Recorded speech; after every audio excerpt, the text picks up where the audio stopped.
ready for an early start tomorrow. Gonna hopefully head into a hut just for a day trip, but it's a hut that I found out about, well, filming the very first episode actually, and been wanting to go back, so it's a bit of a gap in the weather, so here's hoping.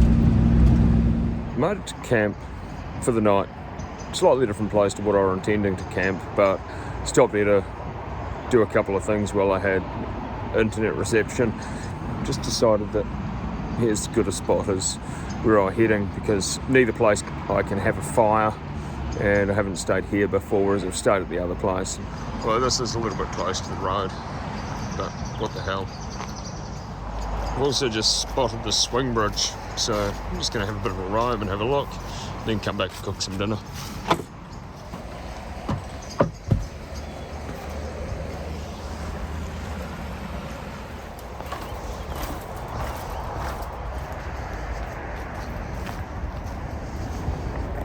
Just pulled the table out, and apparently last time I didn't quite clean up after myself. Can't say I'm impressed by such a mess, however I have worked out why. After the last trip, the main priority when I got home was fixing the fuel system, so that'll be why everything's been left in a state of utter disrepair. So this is the first night of camping in the Offender since then, so that explains a thing or two. All seems to have quietened down out there to a reasonable degree. It's taken a little while to get motivated to actually cook. Typical Friday night. And so it's gotten quiet. Sounds like there's been some sort of an emergency. The volunteer fire siren's gone up, and that's the second lot of sirens. So lovely bacon maple sausages, which I'm quite looking forward to. Something a little different. And speaking of a little different, no more not being able to find my knife. Been doing some quilting with Mavis, and I've got a cutlery organiser. So a little bit of cutting there while I'm unable to get out on some of those wet weekends that we'd had. May as well make the most of it and make life that little bit easier when I can get out, provided I wash everything and put it away. Feels like it's been a very long week. Feeling really good as of late, so started training a lot more.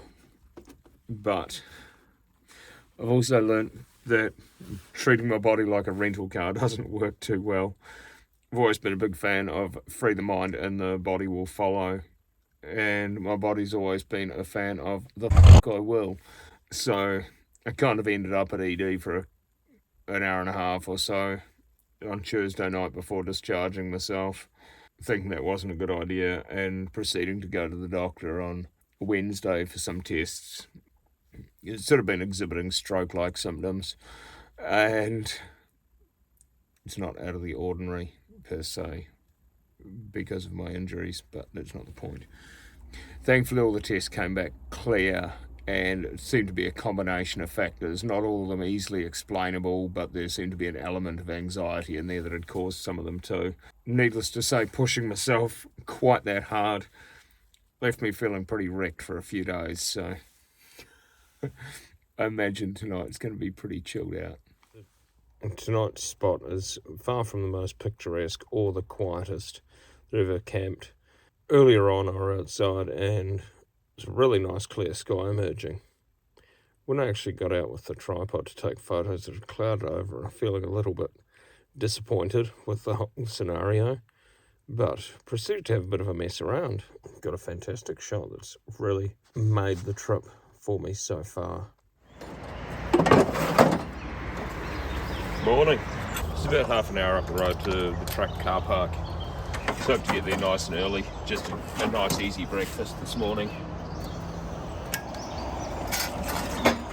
With coffee, of course. I do apologise. I've realised that I've forgotten my external microphone, so the audio is not going to be quite so good. But because there's nobody around, I'm just yelling at the camera.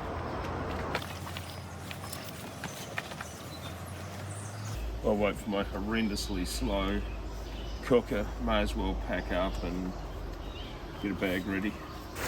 Remembered my jacket this trip. Hopefully I will not need it, but it is here. Getting a little bit annoyed with my gas. It appears that my canister is empty. Not quite, maybe it's just very cold. Either way, it doesn't want to boil in any sort of a hurry. That looks better.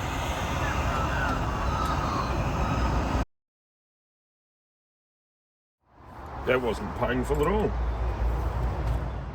Talk about being a cock magnet. Seems everywhere I stop, I end up having roosters appear. So we all know what that sound means.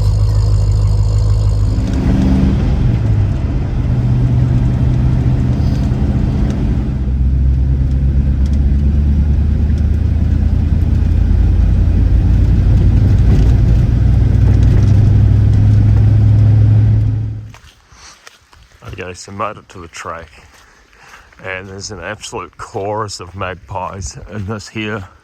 I think it's an old man pine. Anyway, the next part of the adventure is getting through here without getting attacked by magpies. So it's gone 9:30. Let's say 2 to 3 hours to the hut, and we're doing it both directions, so it should be out by 4 o'clock. It probably doesn't come out on camera, but on the top of those hills there is snow. Be very light, but should be beautiful.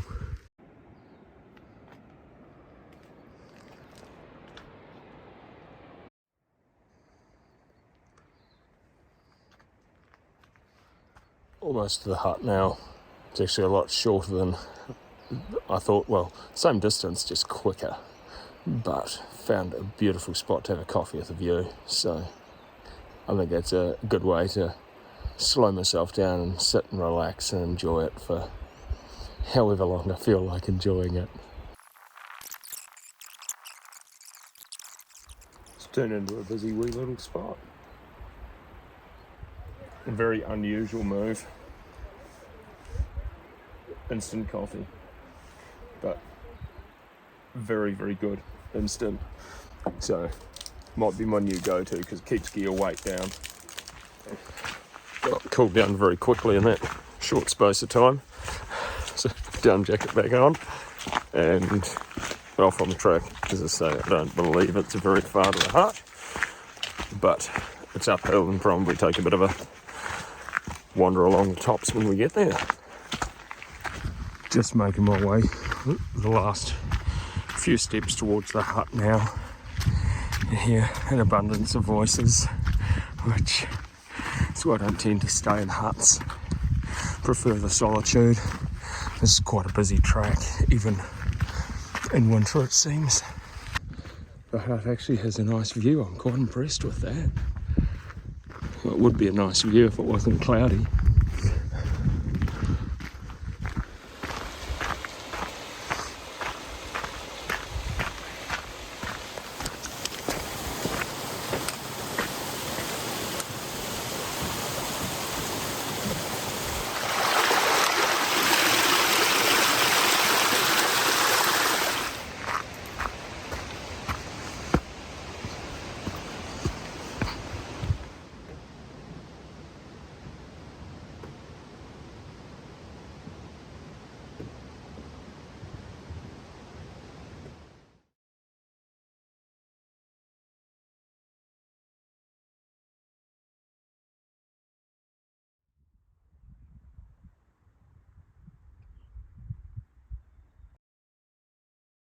Made it back out, well, almost. Just doing a little bit of farm section that I could have actually driven, but I didn't realise that. Plenty of scope to carry on further, but it wasn't what I'd said that I was going to do, and quite keen to not overdo it as well.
back at London's Ford.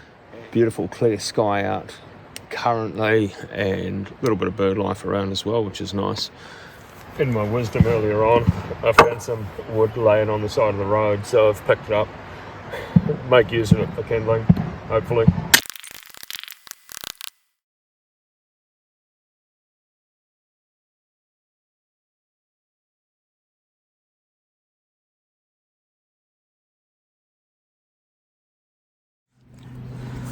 One of the side effects of a little bit of caving, if you want to call it, it's very wet boots and very wet socks. My trusty outdoor slippers. In all my wisdom, I didn't think about the fact that I could cook tea bacon directly on the hot plate. So just repositioned the camera after taking some photos. The joy of having one camera, but for a low budget, low talent operation. Getting fancy. Fancy yet disorganised. Salt and peppers in the other bin. That's another day done. I've been over this way and done a few trips now, and still got a heap of stuff that I haven't seen yet and that I want to see. All within not a very great distance from home. Really believe I could probably actually spend an entire week and still have things that I hadn't looked at or wanted more time to look at.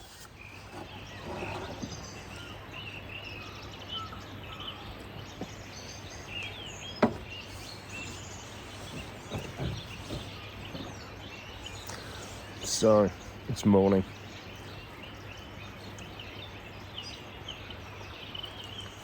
I'm sitting here on my tailgate, having my breakfast, and looking out at this, thinking it might be drizzling on and off.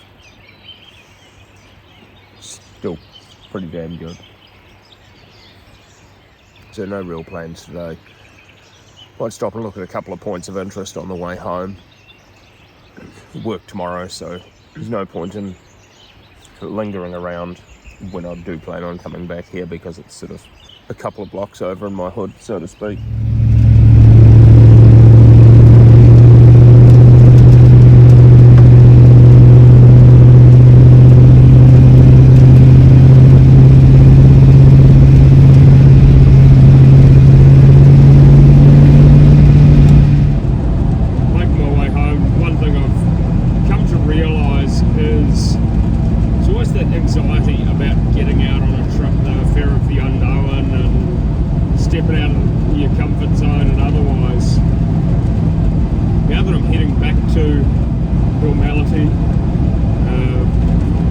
Socially acceptable and all those things. Finding yet again, I miss being out on the road. Want to go and explore some more, have a night somewhere else, and just continue the journey. The thing now is making the trips longer. Longer means I can get further away, see more things. But start off small and explore my hood and a few hoods over, and then who knows what the future will bring. But if you do wonder what the future will bring, then like and subscribe, and I'm sure that you will find out.